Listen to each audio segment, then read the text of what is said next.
통 못 채셨어요. 그런 눈칠, 밑도 끝도 없이 불쑥 말을 하는 것이 아내의 버릇이었다. 그게 무슨 소린가 싶어 돌아다 보려니까 아내는 마구리도 빠진 맥고모자에 모기장을 어깨까지 뒤집어 쓰고는 몸이 달아서 왕봉을 찾고 있다. 언제 누가 얘기를 걸었더냐 싶게 소광 양귀퉁이를 엄지와 둘째 손가락으로 가벼이 들고 뒤적인다. 인제 아주 손에 익은 솜씨다. 벌봉들은 자기들만의 세계를 뒤집어 놓았다고 끄무레한 날씨 탓도 있기는 하지만 적의 본거지를 발견한 전투기처럼 아내의 머리를 에워싸고 법석이다. 그도 아내의 그런 물음에는 언제나 한 귀로 듣고 한 귀로 흘려버리는 버릇이 되어 있는 터라 그저 응? 코대답을 하고는 날로 팔에 가기는 하면서도 어딘지 아직 여름다운 하늘의 뜬 구름을 지칠 줄 모르고 바라다보고 있었다. 우수 때부터 물이 못나게 일을 한 농부들도 밭거지도 대충 끝내고 녹물도 빼고서 한숨 돌릴 무렵의 어느 날 오후였다. 하늘도 가을 따워 여름에 그 초조해하는 기색이 없다. 그것은 마치 한가로운 솥대들이 끝없는 대초원을 유유히 거닐며 풀을 뜯고 있는 그림에 흰 구름이 오락가락하는 것 같았다. 그는 갑자기 향취 있는 담배 생각이 간절해지는 것이었다. 그러나 그의 손에는 20개의 16전짜리밖에 없었다. 그래도 꿀처럼 달다. 요 맛이라니. 아내는 그 소리에 깜짝 놀란 눈치더니 다시 소광으로 눈을 옮기다가 아이 따꿔라. 소리를 친다. 한방 쐰 모양이다. 한낮에 봤어야 할 걸 아이그 아퍼. 하면서도 열심히 찾더니 있어요. 있어. 그러면 그렇지 죽었을 린 없거든. 하고 왕봉을 알려준다. 그는 여전히 담배를 피우고 있었다. 아내는 소초를 한 장 한 장 되집어 넣으면서 제 딴에는 아까 이야기의 계속인 듯이 남 선생님 요새 좀 수상하잖습니까? 안다. 수상타니 뭐가? 그래요? 그럼 나만 괜히 그렇게 봤나? 하고 다소 굳어지더니만 금방 또 그래도 좀 수상해. 하면서 차근차근히 소광 간격을 골라서 뚜껑을 덮고 뒤집어 썼던 모기장과 맥고모자를 벗어놓는다. 덩치가 큰 요량에서는 귀엽도록 잽싸게 몸을 다룬다. 땀에 앞머리가 쩍 달라붙은 것을 긁어넘기면서 아내는 또 남 선생님 말여요. 요새 아주 명랑해진 것 같잖아요. 나 뱀에 그런 것 같아. 요새라니 언제부터? 요 한 일주일째. 글쎄 나 봄엔 별로 그런 티도 없어 보이는 구먼서도. 뭐 눈치를 챘나? 눈친 무슨 눈치. 꼭재인 희다 못해서 파란 이치를 보이며 비쭉 웃는다. 입으로는 부인하면서도 그런 일이 있답니다. 하는 식의 웃음이었다. 그는 며칠 전에도 아내한테서 한번 그런 의미의 말을 들은 일이 있는 터라. 반드시 뭐 있었구나 싶어 남의 최근 행동을 이리저리 뒹굴려 보았으나 통 수상한 데가 없었다.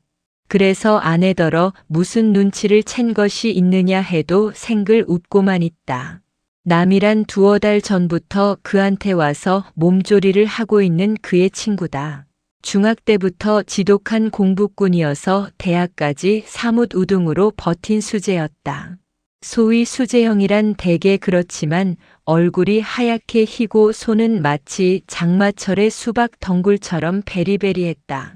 장난하느라고 아침 햇살에 비춰보면 뼈대는 그렇지도 않지만 노란 털이 까칠하게 선 것이 일종의 측은한 생각을 일으키게 한다. 옷을 차리고 나서면 그렇지도 않지만 내복만 입었을 때 보면 애련하도록 뼈가 들여다 보이는 새가슴에다 멀쑥하게 긴 동체라든지 목젖뼈가 쑥 붉어진 껑충한 긴 목하며 보기에도 딱할 정도다. 법문학부를 나오는 길로 어떤 중학교에 취직을 하더니 그 들고 파는 데가 펄펄 뛰는 중학생들의 거의 만적인 추진력에 기가 질리어선지 1년 전에 비교적 시간이 있는 여자 전문으로 자리를 옮겼었다. 교육학 강의만을 맡은 터라 그렇게 고되지도 않은 모양이면서도 고질인 위병이 덧치어 위궤양이 되었는지 소화불량쯤은 좋은 편이요. 가끔 혈담을 뱉는 일까지 있었다. 위가 아프기 시작할 때 보면 오만 상을 찌푸리고 이를 악문다. 그러고는 눈을 딱 감고서 그 무슨 인간 최대의 시련이나 받는 것 같다. 그가 마침 한 3년 전부터 서울서 100리가량 떨어진 산중에로 이사를 온 터라. 하루는 서울 갔던 길에 산간 전지요양을 권해보았던 것이다. 글쎄 그래 볼까 하긴 A 박사 말을 들으면 위도 위지만 폐가 어떨까 겁이 난다고도 그러고 폐스럽잖겠나. 오게. 그는 이렇게 말했었다.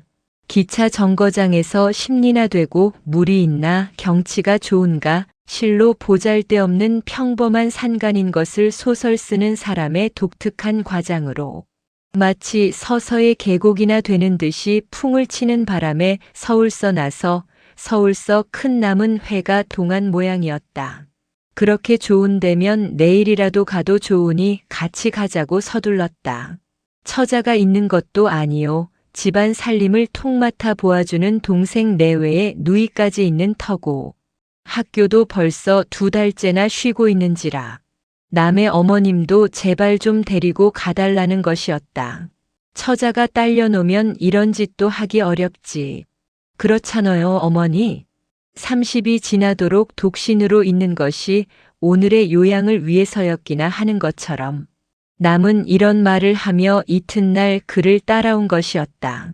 한 열흘 지나는 동안에 남은 훨씬 좋아졌다. 죽도 별로 먹지 않던 남은 하루 한 끼씩은 밥도 먹었고 미열도 좀 뜸해졌다. 평범한 산과 숲의 정도 부치였는지 조반 후에는 가벼운 산책도 즐기었다. 인제 궁촌이 아주 마음에 드네. 이만하면 여기 어디 집이라도 한 채 짓고 영주할 수도 있을 것 같으이. 부디 그러게.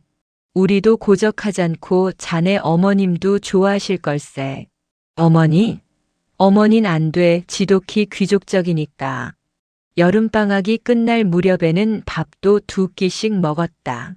일주일에 한 번쯤은 궁촌 특산인 수박통을 들고 서울 집에를 다녀오기도 했다. 그래서 이번 주일에는 서울로 가겠노라던 남이 갑자기 정말 밭되기라도 사서 집이나 짓고 여기 영주하고 싶다고 천연덕스럽게 서두르기 시작한 것이다. 그날 아침에도 낚시질을 가면서 집터를 하나 물색해달라 한 일이 있기에 아내가 말하는 것도 그 말을 들었기 때문이려니쯤 생각했다.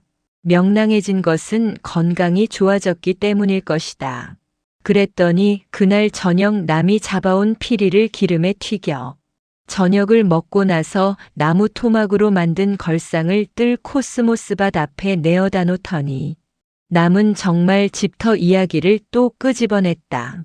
우선 아쉬운 대로 논 연암은 마지기하고 밭 하루가리만 구해서 농사도 짓고 초가라도 좋으니 조촐하게 집도 짓겠다. 석유를 구하기가 힘드니 가스등을 사다 켜느니 설계가 그럴듯하다. 화초와 나무도 100원만 던지면 술술이 구하겠더라. 그렇지만 다른 것은 못하더라도 목욕탕만은 만들고 싶다. 지금 쇠가마는 구하기 힘들지 모르지만 나무통이면 대수냐. 남은 가을의 별 하늘을 쳐다보며 외듯이 이렇게 늘어놓고 있었다. 이 사람이 미쳤나? 그는 할 수 없이 웃어버렸다. 미치긴 왜. 남은 좀 의외라는 듯이 그를 꾹하니 쳐다보고 있다가 하긴 자네가 들으면 우습겠지. 하지만 난 진정일세. 지금까진 몰랐는데 딱 떠나자고 드니까 궁촌이 여간 좋은 곳이 아닌 것 같아지네. 순박한 사람들하며 모략이 없는 산과 들 그 숱한 꾀꼬리 좀 보라고 저 고운 감나무 가지를. 난 궁촌에 와서 정말 자연이란 얼마나 아름다운 것인가를 알았네. 자연의 너그러움을. 농부들도 이젠 여간 마음에 들잖거든. 어머니도. 참 그랬지. 자네한테 아직 보고를 못했네만 어머니하고도 의논했네. 벌써 거기까지. 그가 호들갑스럽게 놀라 보이니까 남은 가볍게 의논이랄 건 없고 귀띔만 했지. 그러고 보면 내가 완전히 졌는걸. 뭐시? 그럼 부인이 뭐라고 그러시던가? 그가 그렇다고 웃으니까 남은 질겁을 하며 달구쳤다. 무슨 소리? 응, 뭐라고 그러시던가? 아니, 별말이 아니라 요새 자네가 갑자기 아주 명랑해졌다고 그러대나. 그래? 할 수 없군. 역시 여자의 눈은 없으이 못하겠는걸. 남은 꿍짜가 있다는 듯이 멋쩍게 웃는다. 그 웃음이 또 여간 어색지 않다. 남도 자기의 웃음이 어색했음을 깨달았는지 뜰라막신 뒤꿈치로 땅을 통통 쪼고 있다. 그러면서도 그의 눈은 멀리 밤하늘을 쳐다보는 것이었다. 나이 30이나 된 위인이 그만 일에 그렇게 당황해하는가 생각하니 그는 일종 귀여운 마음까지 들었다. 바로 10여일 전 일이지만 남한테 여자 손님이 하나 온 일이 있었다. 그 같은 학교에 있는 음악 선생이 문병차로 과일 상자를 들고 온 것이었다. 그때의 그 당황해하는 꼴은 마치 죄진 사람이 경관의 방문이나 받는 것처럼 보이어이 친군 나이 얼마나 되어야 여자 앞에 가서 말마디나 하게 될 건고 속으로 웃은 일도 있었다. 그 꼴을 보고서 그는 그 어양이 다녀간 뒤에 사내와 놀면 아이를 벤다는 말을 들은 소학교 여학생. 아이가 하루는 배가 몹시 아프니까 이웃 남생도 아이와 줄넘기를 하고 놀아서 아이를 벤 때문인지도 모른다고 자살을 꾀했다는 어떤 여선생님의 딸 이야기를 하니까 남은 정말 외골수 마음으로 골똘히 생각을 한다면 그렇게 될지도 모른다고 하면서 과일만 얻어먹었으니까 그럴 리는 없겠지. 이렇게 말할 때에 그 눈을 커다란히 뜨고 눈가가 신경질로 움직이는 표정이 하도 우스워서 그의 아내는 씻던 접시를 산산조각으로 깨먹기까지 했던 것이었다. 당자인 어양은 잠을 좀 덜 잔 흠은 있었지만 미끈한 현대적 체격을 가진 환하게 생긴 여자였다. 그는 남의 궁촌서 살고 싶어하는 말을 듣고 곧 그 어양과 짝을 지어 생각한 것이었다. 수줍쟁이인 남에게도 그런 일면이 있었던가 하고 그는 속으로 놀랐다. 그럼 올 가을 안으로라도 식을 할 작정인가? 남은 여우에 홀린 표정을 짓는다. 식이랄게? 결혼하려는 거 아닌가? 남은 기가 막히다 못해서 울상을 짓더니 자네네 부부한텐 손 들었네. 허지만서도 말이 끝나야 하잖나. 그러니까 자네가 좀 나서서 다리를 놔달란 말일세. 글쎄, 그건 자네 맘에 달렸겠지만서도 내게다 말을 시킨다면 어양보다는 유양이 낫지 않은가 싶구먼. 무엇이라고? 남은 역시 영문을 모르는 눈치다. 유양이란 여자 전문과 같은 계통인 여학교 가사 선생으로 있다가 의사가 되겠노라 여자 전문을 들어가서 내년 봄이면 졸업을 하기로 되어 있는 좀 엉뚱한 여성이었다. 탈속한 몸매에 늘 아침 이슬 무렵에 피는 풀꽃 같은 웃음을 띠고 있었다. 유양도 한번 A양과 교대에서 자기가 손수 만들었다는 음료수의 요새는 보기 드문 과자 상자를 들고 100리 길이나 되는 이 산중으로 남을 찾아 온 일이 있었던 것이다. 하얀 깨끼 저고리에 깜장 세로 치마가 물빛 바탕에 빨간 꽃무늬를 논 원피스보다는 얼마나 고상해 보였는지 몰랐다. 사과하듯 속살속살하는 말소리도 다정한 맛이 있었다. 유양은 1시간가량 놀다가 돌아갔었다. 그때 눈치로 보아서도 남이 A양보다는 유양한테 더 무관하게 하는 것 같은 눈치였기에 그는 유양을 추천한 것이었다. 사실 그한테 고르란다면 A양보다는 유양을 고르기로 했을 것이었고 남이 궁촌 와서 산다면 이들 중에 한 여성이 배우자가 되리라고 짐작한 것이다. 남은 어처구니가 없는지 멍하니 그를 쳐다만 보고 있더니 상대란 도 아니요. A, 유도 아닐세. 자네로선 전혀 상상치도 못할 사람일세. 놀라 자빠지지만 않겠다면 말해도 좋지만 안 놀람세. 자네가 이렇게 갑작스럽게 결혼할 결심을 한 것으로서 나의 놀람은 충분하네. 참 잘 결심을 했네. 결혼이란 것도 조물주의 한 섭리일세. 대자연 속에 이렇게 살아보니까 그것을 잘 알겠네. 그건 그렇고 상대방인데 여기엔 꼭 자네 힘을 빌려야겠네. 자네가 안 들면 절대로 안 될 사람이야. 자네가 실패를 한다면 나의 궁촌 경영도 수포로 돌아가네. 누군가 대관절. 내가 아는 사람인가? 금례일세. 남은 톡 튀기듯 말을 했다. 금례? 금례랍게. 이 동리 금례? 그러네. 해에 금례라. 이건 암만 약속이 있었지만 놀라 자빠지지 않을 수 없네. 하고 놀라며 그는 정말 뒤로 벌떡 자빠져 보였다. 그러고는 손에 흙을 털면서 어떻게 된 겐가 대관절? 아냐. 그건 물을 필요도 없고 또 찬성이니 불찬성이니도 말할 것 없고 단지 나서겠나 아닌가만 말해주게. 나서주지. 그야 나서도 좋지만. 그럼 그만야. 더 말할 것은 없어. 상대가 금례라고 한다면 나설 사람은 그 밖에는 없는 것도 사실이었다. 그 이외에는 지주인 박선달과 금례 큰아버지 되는 문만가비가 있겠지만 이 두 사람을 끌어내는데도 그가 필요했다. 금례란 대엿 마지기 자작에 열단 마지기 소작을 하는 문춘가비의 고명딸이다. 문서방은 산 및 새집 뜸 중에 한 채인 그와는 조그만 들창과 우물 하나를 격해 있는 집이다. 부지런키로도 유명하지만 근실하기로도 궁촌서 손꼽는 농군이었다 말적고 손장난하는 일 없고 마음 바르고 무릇 원만한 사람을 말할 때 쓰는 일체의 용어가 다 들어맞을 수 있는 농부였다. 그가 처음 궁촌으로 이사를 왔을 때 동리 사람들은 단지 그가 서울서 왔다는 것과 양복을 입었다는 것만으로 모든 일에 적대시했었다. 품을 하루 샀어도 더 받아야 했고 나무 한 짐까지도 장에 내다 파는 값보다도 더 받아야만 주고 했었다. 이러한 그들 틈에서 혼자 들고 일어난 것도 문서방이었다. 에이 몹쓸 사람들. 그 사람 하나한테 몇 푼 더 받아서 부자 된다던가. 사람이란 서로 의질해야 사는 게지. 미움을 사면서도 그를 싸고 돌았거니와 그렇다고 문서방이 아첨을 한다고 생각한 사람은 한 사람도 없었다. 그렇다고 그를 싸돌기만 하지도 않는다.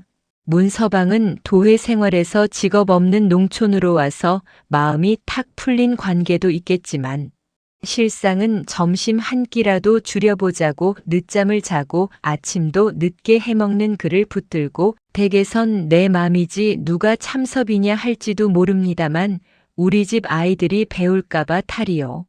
걸핏하면 저 집엔 아직도 일어나지도 않았는데 이럽니다라 그려. 이렇게 충고를 하다가 하루는 그를 끌어내어 가지고 그따위 버릇을 동리에 길러놓을 테면 당장 이 동리서 나가라. 이렇게 막 윽바가 됐던 것이다. 그래서 몹시 조심도 했지만 워낙 그가 소설을 쓰는 관계로 밤을 새우기가 일쑤요. 그러니 자연 그의 아내도 따라서 밤을 새우는 일도 있어 늦잠 자게 되는 것이다. 그럴라 치면 마치 자기 며느리나 나무라듯 마당까지 들어와서 그만들 일어나라고 막 야단이다. 난자요. 내일 또 시아버님한테 야단 만나게. 아내는 조금만 늦어도 이렇게 달아났다. 이문서방한테 치연한 금례다.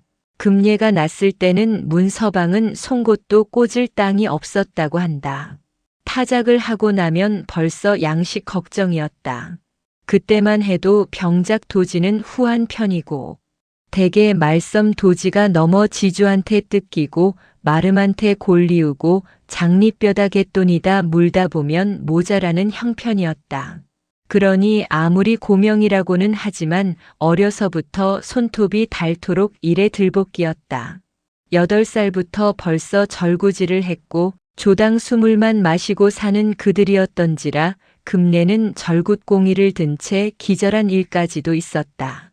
10살 후로는 내리줄다는 동생들을 업어주랴 부엌일에 맞달인 만큼 머슴 대신 들릴 애도 끌려다니어 정말 눈코 뜰 새가 없다.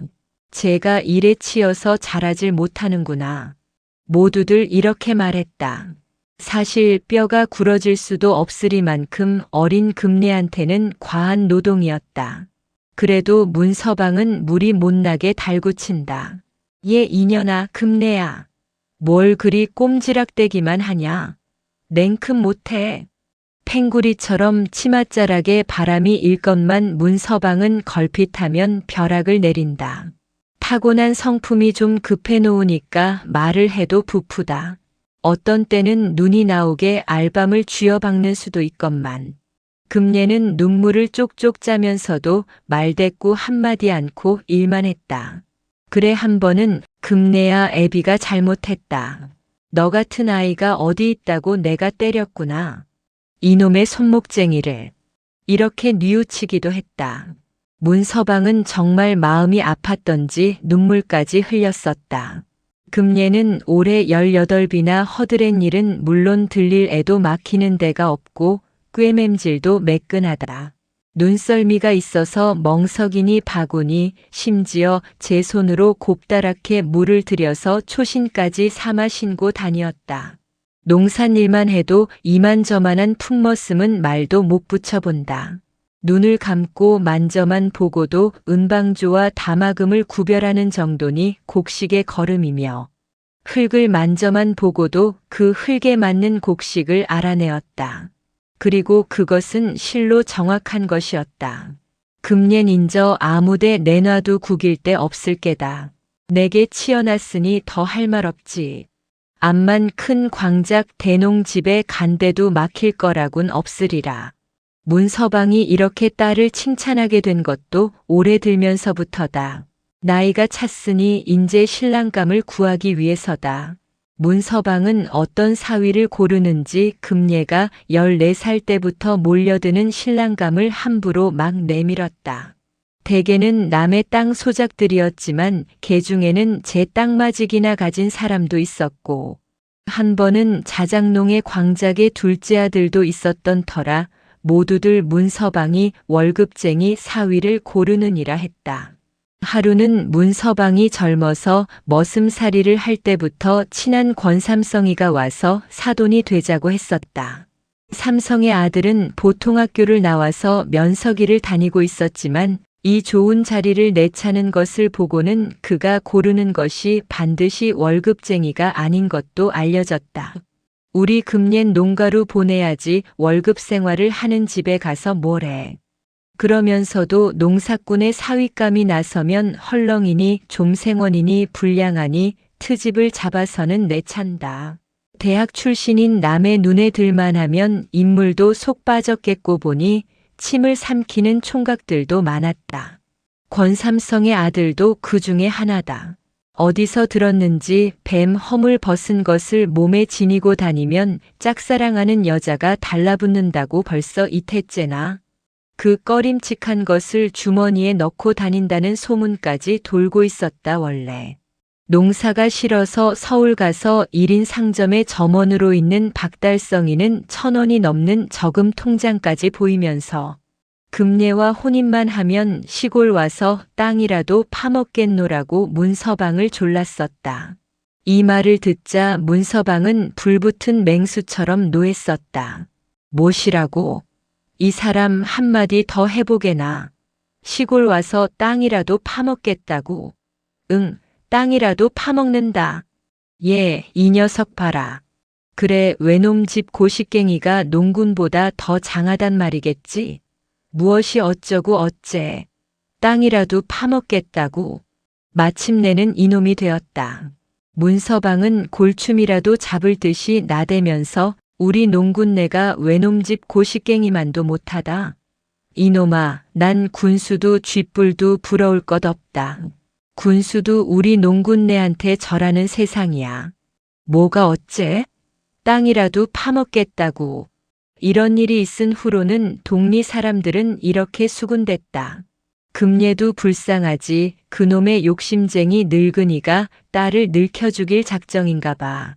머슴 대신 부려먹으려고 그러잖나베.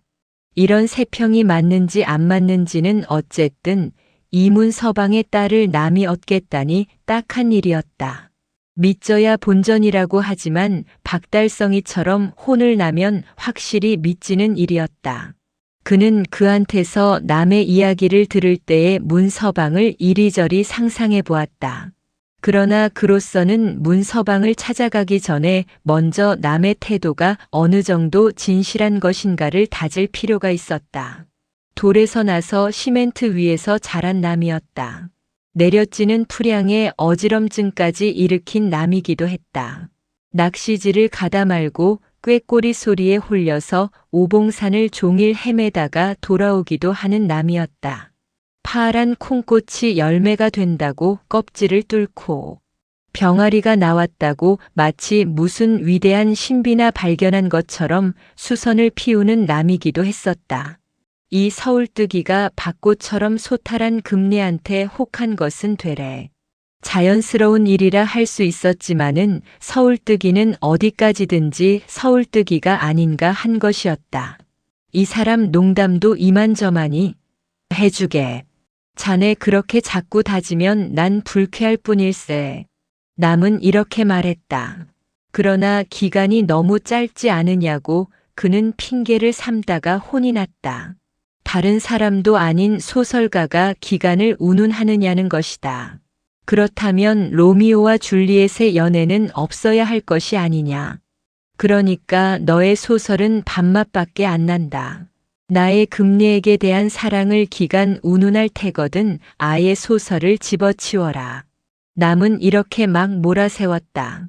그래서 그는 이번에는 우리 현대인의 감격과 50년간 갖은 풍화를 겪으면서도 꾸준히 땅만 파고 살아오는 농군과의 감격이 다르다는 것, 더욱이 문서방의 사람됨을 이야기함으로써 남을 단념케 하려고도 시험해 보았던 것이다. 파다하니 굶으면서도 군수도 부러워하지 않는 문서방. 그 심정을 이해하지 못하면 금례를 얻을 자격도 이런 시골에 와서 살 자격도 없다고도 말했었다. 그러나 남은 그와 사귄 이래로 일찍이 그런 예가 없었으리만큼 그 말에 노했었다. 자넨 날 모욕할 작정인가? 자넨 감상적이니 호기심이니 별 불유쾌한 용어를 다 쓰네만 그것은 나를 모욕하는 이외에 아무것도 아닐세. 날 이 이상 경박한 놈을 만들지 말아주게. 기실 그는 깊이 남을 믿고 있었다. 남이 열이 나서 변명하는 것이 되레 우스웠을 만큼 믿고 있었다. 만일 금례가 안 온대도 나는 농촌에서 살겠네. 남은 이제 할 말을 다 했노라는 듯이 입을 딱 봉했다. 남과의 이런 알력이 있은지 며칠 후 저녁을 먹고 그는 집을 나섰다. 쌀이 문을 지치려고 하니까 방에 남은 줄만 알았던 남이 따라 나오면서 좀이 쑤셔서 꾹하니 방에 들어앉아 있을 수가 없다는 것이다. 좋은 소식을 가져오게. 글쎄 워낙 고집퉁이가 돼서 이렇게 말은 하나 남한테는 말을 안 했지만 기실 그의 처가 미리 어느 정도의 공작은 해두었다. 금례와 금례 어머니는 그럴듯이 듣는 모양이었다.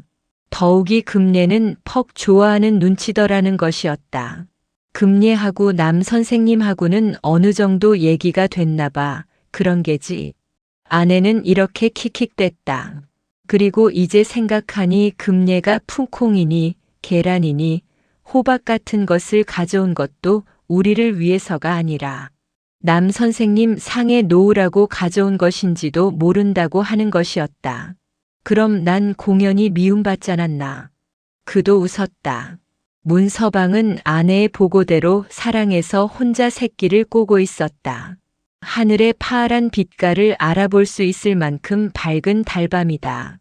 흠씬 익어가는 백곡의 흐뭇한 향기가 물씬물씬 땅 위로 기어 올라온다. 이 엄숙한 순간에 경이나 표하듯 우주는 죽은 듯이 고요하다.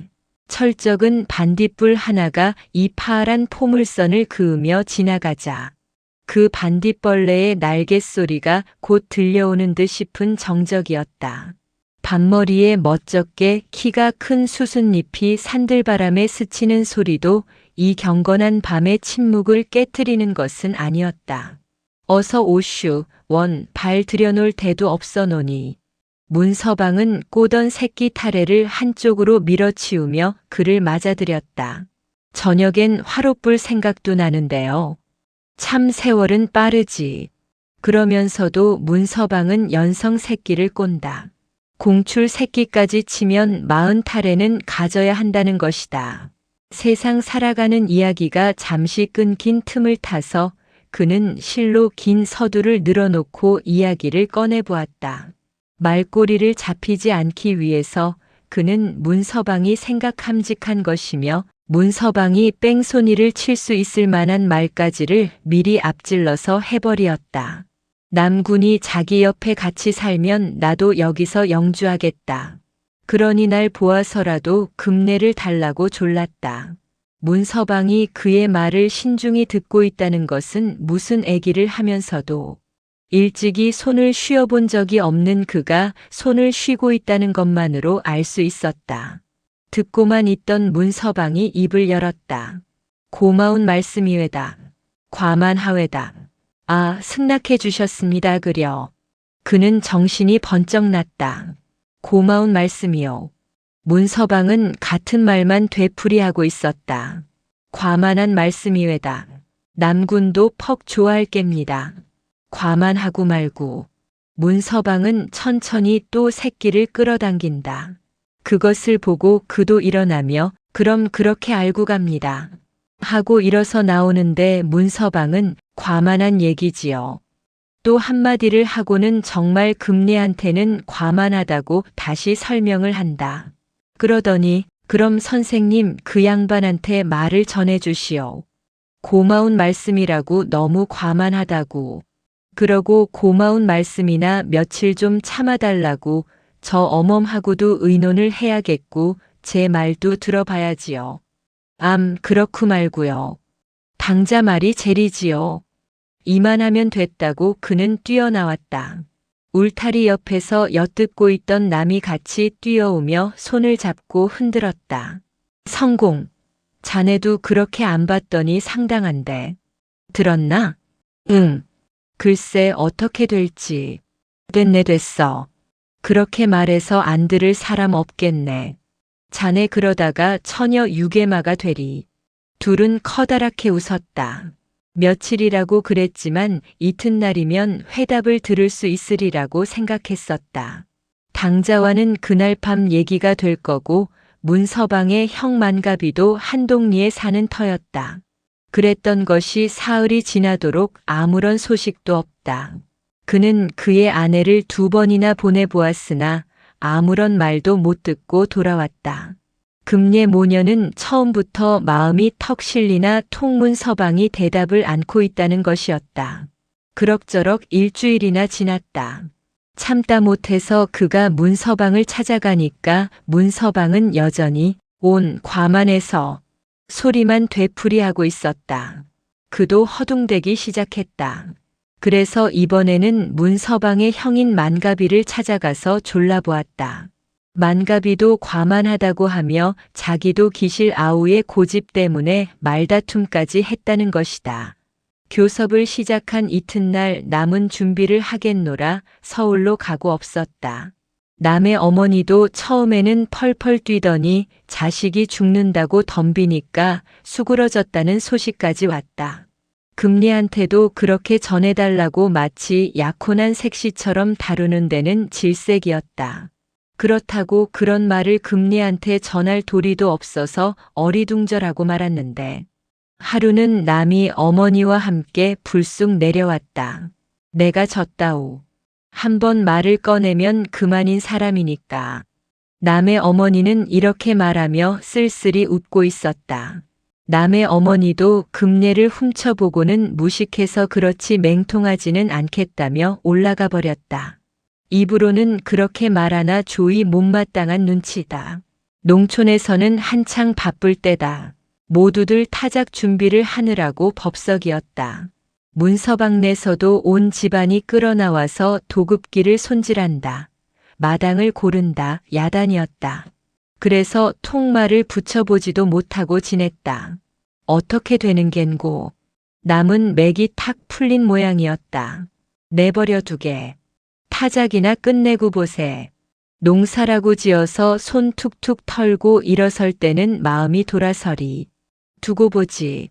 초조한 채 다시 10여일이 지나서야 문서방네 추수도 대략 짐작이 되었다. 다 갚고 나면 벼닷 섬이 남는다는 것이다. 그런 어느 날 문서방은 깊이 장 속에 넣어두었던 닭목 호뚜루막을 꺼내 입고 정거장으로 나갔다. 아무도 몰랐지만 서울 남의 집을 찾아간 것이었다. 가보니 그것은 과연 부잣집다웠다. 30여 칸이나 되는 고래등 같은 기와집에 높은 벽돌담이 둘러 있었다. 천석군이는 된다. 거짓말은 아니었거든. 문서방은 담 밖에서 이렇게 중얼거리고 돌아왔다. 오래 끌어오던 문서방의 생각은 내려오는 기차 속에서 벌써 결정이 되어 있었던 것이다. 그날 밤 늦게서야 문서방이 그 집애를 찾아왔다. 나란히 엎드려서 책을 보고 있던 그들은 벌떡 일어났다. 문서방은 대답이 너무 늦은 것을 정중히 사과하고 기실 오늘 서울댁을 갓으로 보고 왔노라 했다. 굉장한 댁이라고 입에 침이 마른다. 왜 그냥 오셨습니까? 들어가셨다면 어머니도 퍽 좋아하셨을 겐데요. 원 천만에요. 이런 더러운 발을 해가지고 그런 댁에. 원 천만의 말씀이지요. 그래 작정이 됐습니까? 이때를 놓치지 말자고 그가 다르쳤다. 네, 작정을 했습니다. 원 과만해서요. 잘 작정을 하셨습니다. 둘이 함께 머리를 숙였다. 그러니까 문서방은 득득 긁으면서 정말 너무 과만해서요. 금례를 달라시면 댁에 보내긴 하겠소에다만 원 과만해서 하인으로나 보내시라면 건 몰라도. 네. 농담이니라 하고만 있으려니까 문서방이 다시 부엌뛰기로나 달라시면 몰라도 지금까지 얘긴 그만두겠소다. 원 과만해서요. 말이 됩니까? 과만하고 말고요. 이렇게 말을 하더니 그대로 일어서 버리는 것이다. 둘은 인사도 못하고 서로 쳐다만 보고 있었다. 금예가 장돌이와 말이 되어 음력 10월 초열흘날 잔치를 한다는 소문이 돈 것은 그런지 달포밖에 안 돼서였다. 10월 초열흘이라면 앞으로 보름밖에 남지 않았었다. 장돌이는 삼모자의 식구는 단출 하나 제 땅 한마지기도 없는 순 소작인이었다. 그러나 문서방은 장돌이 자랑을 이렇게 하고 다니었다. 뭐? 장돌이가 날 털털이라고?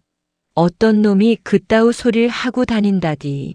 사람이 털스럽고 부지런하고 고지식하고 그러면 됐지. 이보다 더 좋은 미천이 있다던가. 또 뭐 송곳 꽂을 땅 한 뙑이 없다고. 왜 없어? 논이 섬지기가 넘겼다. 밭이 사흘갈이나 되어 집 있어. 사람 착실해. 문서방의 말은 소작권이란 곧 땅 문서와 마찬가지다. 지만 착실하면 땅 뗄 놈이 누구냐. 이렇게 말한다는 것이다.